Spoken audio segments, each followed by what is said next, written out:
വേറെയും ചില ദിക്റുകളെ കുറിച്ച് പറഞ്ഞിട്ടുണ്ട്. ഉമർ റളിയല്ലാഹു അൻഹു റിപ്പോർട്ട് ചെയ്യുന്ന ഇമാം മുസ്ലിം ഉദ്ധരിച്ച ഹദീസാണ്. ആരെങ്കിലും വുളു എടുക്കുകയും വുളുവിന് ശേഷം അഷ്ഹദു അല്ലാ ഇലാഹ ഇല്ലല്ലാഹ് വഹ്ദഹു ലാ ശരീക ലഹു വഅഷ്ഹദു അന്ന മുഹമ്മദൻ അബ്ദുഹു വറസൂലുഹു, വുളുവിന് ശേഷം ആരെങ്കിലും അങ്ങനെ പ്രഖ്യാപിച്ചാൽ ചെറിയ ദിക്റാണ്. വുളു എടുത്തവരാണ് എല്ലാവരും. ഈ ഇരിക്കുന്ന മുഴുവൻ ആളുകളും വുളു ഉള്ളവരാണ്. പക്ഷേ ഈ ഇരിക്കുന്നവരിൽ മഹാഭൂരിഭാഗവും ഈ പ്രാർത്ഥന പറയാത്തവരാണ്. അതുകൊണ്ടാണ് ആ പ്രാർത്ഥനക്ക് അത്ര വലിയ പോലീസ പറഞ്ഞത്.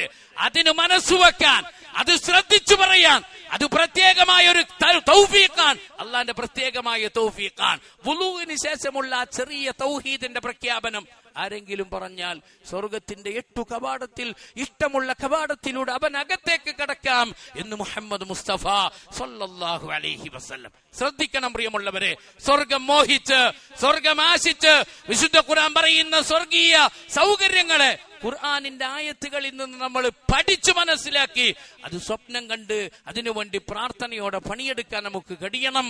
അല്ലാഹു റബ്ബുൽ ഇസ്സത്ത് നമ്മെ അനുഗ്രഹിക്കുമാറാവട്ടെ.